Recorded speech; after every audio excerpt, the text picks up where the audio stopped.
कभी ऐसा लगता है कि अपना ही मन अपनी नहीं सुन रहा।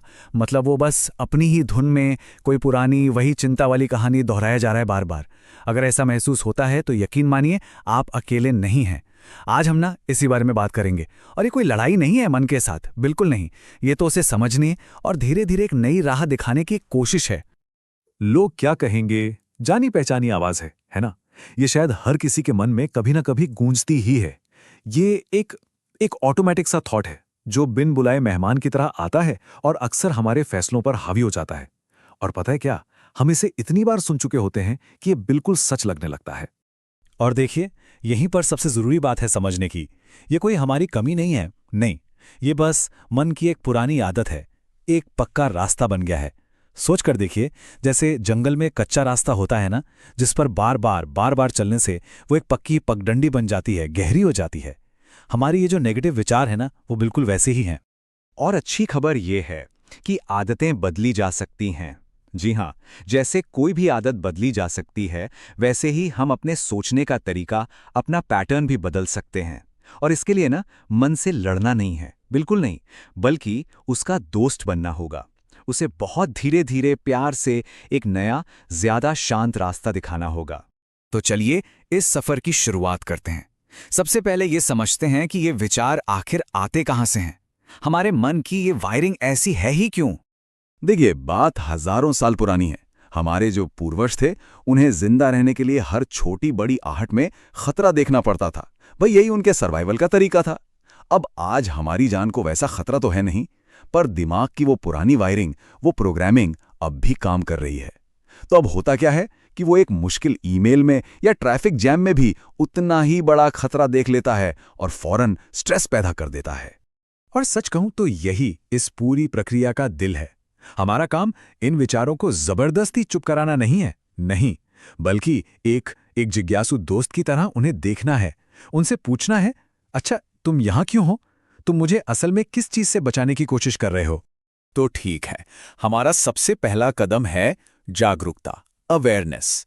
मतलब अपने ही विचारों को बिना जज किए बस देखना सीखना। ठीक वैसे ही जैसे हम आसमान में बादलों को आते जाते देखते हैं, बस वैसे ही। अब इसके लिए एक तकनीक है जिसे कहते हैं कॉग्निटिव रीस्ट्रक्चरिंग। नाम थोड़ा फैंसी लग सकता है, पर इसका मतलब बहुत सीधा साधा है। ये ना अपने ही विचारों के लिए एक नरम दिल जासूस बनने जैसा है। बस ये पता लगाना कि जो कहानी हमारा मन हमें सुना रहा है, क्या वो वाकई 100% सच है? तो ये जासूसी का काम ना 3 बहुत आसान स्टेप्स में किया जा सकता है। स्टेप 1, जैसे ही वो भारी भरकम विचार मन में आए, उसे पहचानिए, उसे नाम दीजिए। स्टेप 2, उसे एक कागज पर लिख लीजिए। पता है, लिखने में एक जादू है। वो विचार आपके सिर से निकलकर कागज पर आ जाता है और उसकी ताकत थोड़ी कम हो जाती है।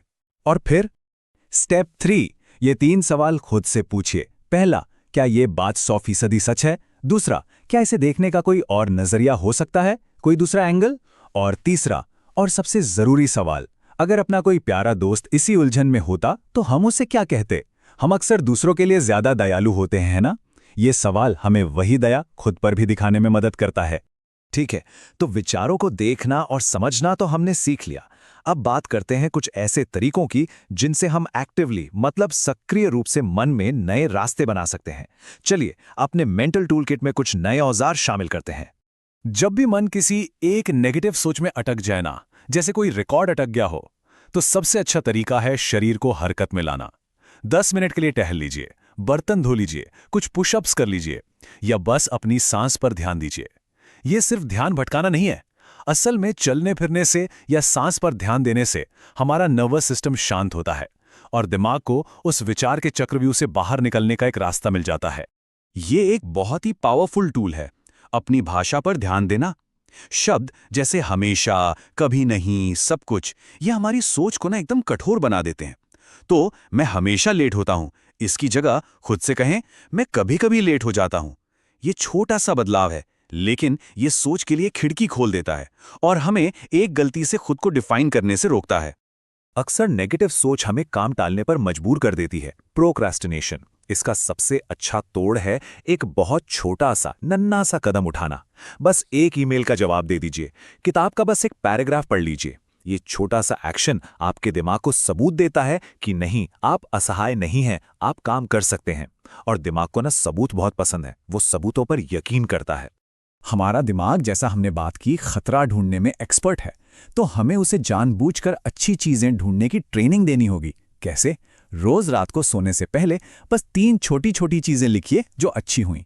जैसे एक गरम चाय का कप मिला, या बस टाइम पर आ गई, या किसी ने देखकर स्माइल कर दिया। ये दिमाग के लिए ना एक जिम जाने जैसा है, एक कसरत है जो धीरे धीरे अच्छी चीजों को नोटिस करने वाली मसल को मजबूत बनाती है।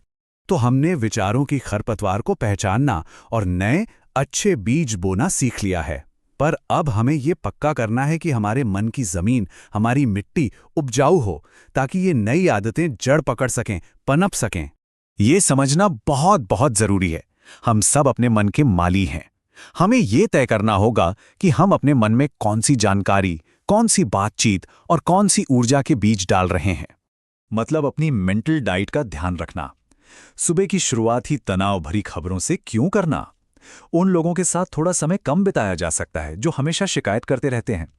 और अपनी जिंदगी में ऐसी किताबें, ऐसा संगीत या ऐसे पॉडकास्ट शामिल करें जो सुकून और उम्मीद देते हैं। और हाँ, शरीर का ख्याल रखना, ये तो सबसे जरूरी है। मन और शरीर जुड़े हुए हैं। जब शरीर थका होता है तो मन के लिए पॉजिटिव रहना बहुत बहुत मुश्किल हो जाता है। अच्छी पूरी नींद हमारे दिमाग को रीसेट करती है। पानी दिमाग को सही से काम करने में मदद करता है। और बस 20 मिनट की धूप भी हमारे मूड को बेहतर बनाने वाले हार्मोन्स को एक्टिवेट कर देती है। ये एक बहुत जरूरी बात है, खासकर आज के जमाने में। सोशल मीडिया पर हम दूसरों की जिंदगी की हाईलाइट रील देखते हैं, मतलब सबसे बेहतरीन हिस्सा, और फिर उसकी तुलना अपनी जिंदगी के बैकस्टेज से, अपनी रोजमर्रा की उलझनों से करते हैं। ये एक ऐसा खेल है जिसमें हम कभी जीत ही नहीं सकते। असली मुकाबला किसी और से है ही नहीं, बल्कि अपने बीते हुए कल से है। क्या आज हम कल से थोड़ा ज्यादा शांत हैं? बस यही असली जीत है। और एक बात हमेशा याद रखनी है, इस सफर में मदद मांगना कमजोरी नहीं, बल्कि हिम्मत की निशानी है।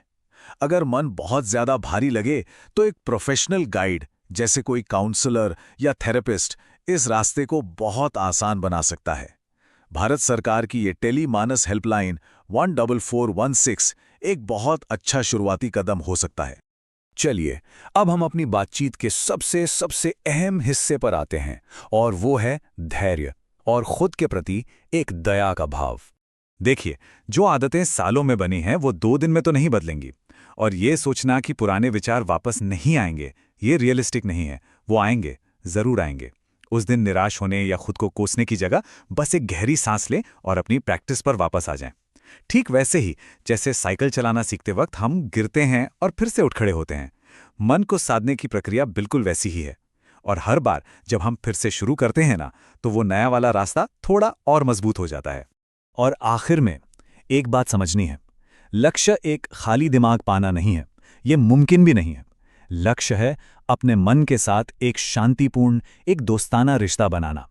जब हम अपने विचारों के गुलाम नहीं, बल्कि उनके ऑब्जर्वर, उनके पर्यवेक्षक बन जाते हैं, जब हम उन्हें बस आते जाते देख पाते हैं, उनमें उलझे बिना, तब उन्हें कंट्रोल करने की उनकी शक्ति खत्म हो जाती है। तब हम मन की आंधियों के बीच भी शांत खड़े रह पाते हैं। और यकीन मानिए, यही असली आज़ादी है।